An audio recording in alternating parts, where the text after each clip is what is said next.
Good morning, everyone. I always find it interesting when you're speaking on a panel to see the other presentations before you begin.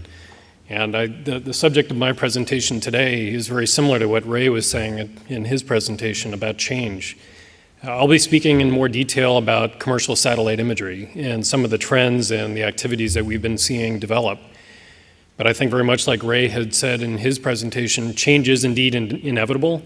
And in the case of what we're doing with satellite imagery and geospatial analysis, it is truly all about change. Even on the cover image that I'm showing here, this is a fairly recent image of some of the wildfires that have been striking in the far west part of the United States. Part of the daily change and activity that we're seeing and that we're monitoring using technology, tradecraft, and people all around the world. And so what I'll do is I'll show you some examples of some of this change that we're seeing that really truly ranges from societal events, from geopolitical risk, from conflicts, and obviously a lot of natural disasters that have been occurring around the world. That is the foundation and the fabric of what much of the geospatial industry and commercial satellite imagery can help monitor and provide information for. Now, one of the things that I like to show, this is actually 25 images that one of our satellites collected over London fairly recently. It's the closest thing I've seen to a motion picture actually being captured from space. Maybe a little hard to see from where you're looking, but if you look at things like the London Eye, the giant Ferris wheel, you can see it move. You can see the boat traffic moving up and down on the river. If you look really closely in the middle part of the screen on the left side, there's actually a soccer game that was going on. Change every day. In many cases, it can be minutes and hours that happen. Well, even within our own company, I represent DigitalGlobe, our company is changing. I've been in the company for about 13 years, and I've witnessed tremendous amounts of activity and change. In fact, just about a year ago, there used to be two different companies in the United States doing high-resolution satellite imagery. But now there's one. So we merged with GOI back in February of this year, in February 2013. We're still called DigitalGlobe, and we are truly combining as one company. We are, again, in the midst of building yet another set of satellites. This is our WorldView 3 satellite that is in the mid stages of construction and will be launching next year, mid part of 2014. We're going up on a new type of rocket for DigitalGlobe. We've traditionally launched on a Delta II. This is an Atlas V rocket. And ultimately, the satellites itself are changing. The capabilities of what we'll be bringing in include a lot of different material. Most specifically, we're moving further and deeper into the spectral information. And we'll show you a little bit more information about that in just a moment. It all represents a part of the growing change of what the industry is doing. As a company, again, now we are scattered across the continents, not only in the United States, but in Europe and in Asia.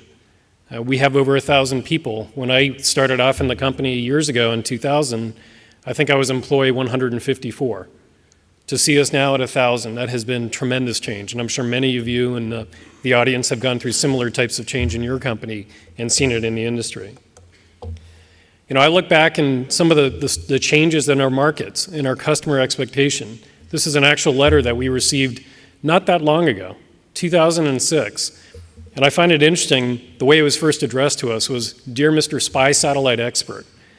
Not exactly what you'd think of and what we're trying to show as being a commercial satellite imagery company, but I think largely this is the way people used to think of us way back when. And if you look at this, it's an interesting letter on multiple accounts. For one, you can see it's a very advanced geospatial map in the upper right-hand corner. It's actually, this this letter was hand-typed on the old typewriter. And some of the things that this customer or this inquiry was asking us for, really kind of interesting to see their awareness of what geospatial imagery and information can provide. And as you go through the letter and you actually see the types of things that this person is requesting, it turns out ultimately what they're looking for, they wanted us to have motion picture imagery that could help him find his moped or his scooter that had been stolen in a middle part of the United States. Kind of a different expectation, and they'd even asked us to call the United States National Reconnaissance Office for some help if we couldn't help. And I compare it to where we are today. Now we're working with customers and people. This is an example from Amnesty International that's using remote sensing imagery from satellites and geospatial data to help document human rights violations that are occurring around the world. It's all on a geospatial portal. You may have heard of this project that we've been intimately involved in the past 2 years called the Satellite Sentinel Project. If you're not familiar with it, I'm sure you've all seen the American actor in the upper left-hand corner, George Clooney. This is one of his brainchilds and one of his main causes that he launched a couple of years ago. And the simple story was he felt if all the media and all the paparazzi that would track him, if one fraction of the amount of time could be spent monitoring people who are causing harm to people, and specifically in Sudan and South Sudan, by using satellite imagery to monitor and to tell the story of what's happening in the world, perhaps that could prevent another Darfur-like event from happening again. And so for much of the past 2 years, we've been very much involved in using our satellite imagery and providing information and ground witnesses and information that we can extract to help tell the story. In fact, this was a report that was just published last week that's helping to document in detail events that are happening on the border between Sudan and South Sudan as both sides try and pull back and have a bit of a ceasefire of the hostilities.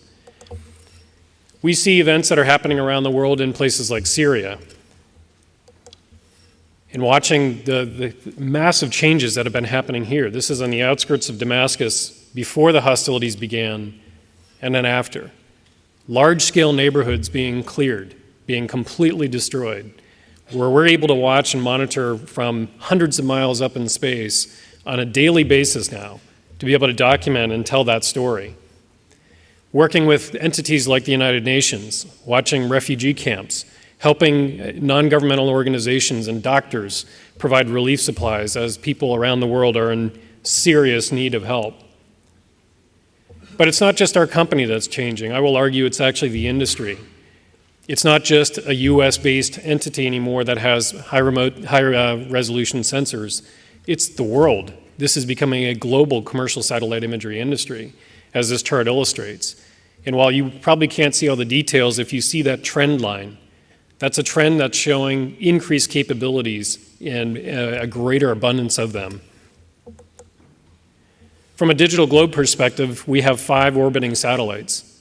These are all sub-meter quality satellites that are collecting data every single day.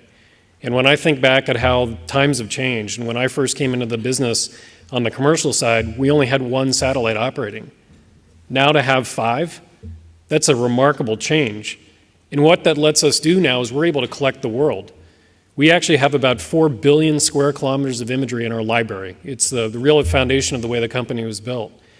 It's kind of even hard for me to visualize and think of what is 4 billion square kilometers, and I'll show you a graphic in just a moment. But it's really important because now we're able to start collecting and monitoring and watching things that are happening around the world. This graphic just shows you 1 year's worth of collection. Every little dot represents 1 image that our sensors have collected, and this was in 2012. But the point is, the globe is fairly well covered. Just about every place on Earth we have been watching and are able to see. And so where that comes together is 4 billion square kilometers. That's about 26 times the landmass of the entire world. You begin to take all that geospatial data, you extract it out. That's 50 petabytes of data. That's an enormous amount of, and I'm sure you've all heard of big data. I think we're the epitome of big data. So what do you do with it? Not only is it important to collect the data, we've spent probably equal amounts of time, money, and development work on getting that imagery to the ground. So we built up the architecture to be able to download the data and to send it out to our customers. And really all of this brings together this increasing capabilities where we're going from just collecting data and processing it to exploiting it and telling the story, giving the analysis information that comes with the technology itself. And very much like Ted had mentioned, the consumerization, how do we actually start monetizing this incredible technology? We have to make it easier for people. One of my great fixes and the mantra that I have for my own team is we have to make it simple. You know, a couple of the examples that I show on the screen, we've gone from very old machines that I actually learned on in the upper left-hand corner called light tables to now where we're seeing the President of the United States getting his information on an iPad. Again, Ted showed you quite a few examples of how advanced technology information is being applied on mobile computing, mobile devices. We have to do the same thing with remote sensing and satellite imagery. And so here's a good example of the way it used to be with imagery analysis and exploitation. My team, here's one of my colleagues. He's a retiree from the US government. He's here looking at Sudan. He's sitting by his lake in the Midwest, and he's exploiting imagery. How far we have come and how much more we still need to do to make remote sensing available and easy to use for people around the world. It's using mobile computing. We have one of our flagship offerings is to help with disaster monitoring. It's a program we call First Look. But no longer do you have to have a big supercomputer or a big desktop computer. You can be on your iPad. You can log in anywhere you need as a first responder, as an insurance provider, as somebody who needs to get and help when an event has occurred. That's the direction that I would increasingly like to see. And so we've had examples like, again, forest fires, even in Colorado, very close to our corporate headquarters. And in fact, one of my own team members was evacuated during this fire just about a year ago. What my team does is we take the imagery, we provide the analysis, we do it quickly to get it out to the people that need to respond. And in fact, we could actually help the people who are being evacuated. And on the graphic, you're seeing an example of how our information was being provided truly in minutes and hours to people to help convey the severity of the situation. Now, this next animation will show you the other part of the time machine, as I like to call it. You're looking at an island, an artificial island that's being built called Zakum Island off of Dubai. This is a beginning of a reef and a whole island that is being built as part of the oil processing that's going on in the region. What I'm showing you is what the constellation of imagery and satellites in time can begin to show. There's no advanced algorithms here. It's not a lot of change detection, but notice how your eyes can pick up things that are changing. That's this kind of simplicity that I keep arguing for, that we need to have people who are not remote sensing scientists and all kinds of geospatial technical experts. We need to take the fruits of our labor and help explain and extract that data for people and make it easy. We need to keep it current. This is an example that just occurred about 2 months ago. Every day we're watching as the imagery is coming in from across the world. This particular event in March, we collected one of our series of images over Damascus. We fused together open source information that we're reading about in the news. We bring it together and we saw the events of an artillery attack going on in the outskirts of Damascus. Being able to document it in a matter of hours now, from what used to take hours and days, it's come a long, long ways. Not only were we seeing the artillery impacts, but we also saw the artillery that we're shooting. To be able to have this kind of unclassified information that can be documented and shared and communicated can be a very, very powerful tool. It's looking at things like aircraft carriers going out on the maiden sea trial in the middle of the Yellow Sea. It's watching the aircraft carrier as it comes back to port. You can see the kind of resolution and the detail of what we've been able to do now in the industry to be able to provide this kind of actionable information. But you know what? It's not just about defense or intelligence or artillery or aircraft carriers. It's reaching a whole new set of customers, whether it's video games, people that want to use geospatial information in virtual simulations. But it's also business. During the events of a couple years ago with the Arab Spring and the events that were happening all across the Middle East, as the riots and the protests were happening in Cairo, we were getting called by investors and financial advisors who wanted to know about the supply of oil. They wanted to know, is the shipping traffic that's going up and down the Suez normal, or are you seeing any changes? We can now monitor that. When floods occur, as they've done historically before in areas like Bangkok, it wasn't just the response that we were able to help provide to the government and to the relief officials. Again, it was investors that wanted to know what happened with the hard drive disk manufacturers, the business parks that were all underwater. How soon could we start watching as these plants would come back and become operational again? That's part of this evolution and the change that we're talking about as you take the technology and apply it in slightly new and different ways.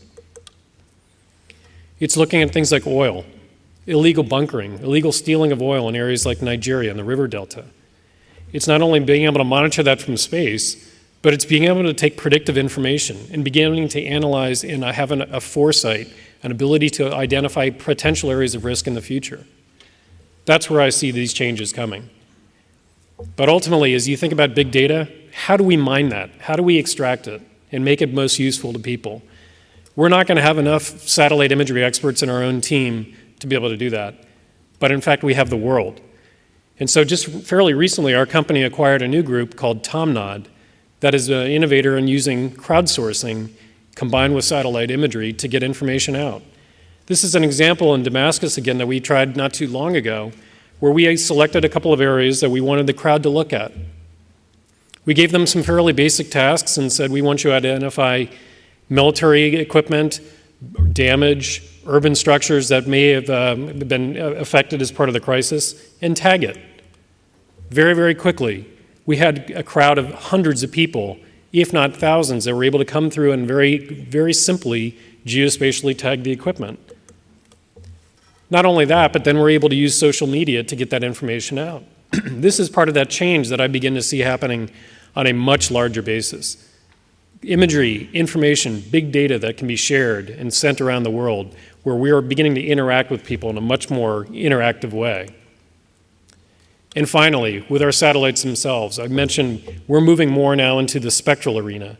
Our next satellite will be the very first in the world at the resolution that we're offering, having shortwave infrared. If you come by our booth, we'll explain more about it, but ultimately, what shortwave infrared will do, or SWIR, provides even more meaningful information about the Earth, whether it's vegetation and agriculture, or whether it's mining and industries. The applications are truly exciting and a good example of where I see the remote sensing future moving. Finally, this is a recent image we collected last week of New York City in the new World Trade Towers that have just recently been capped with a big tower and a big spire on the top. There is one thing that is constant, and I think very much like Ray said, it is about change. So thank you very much.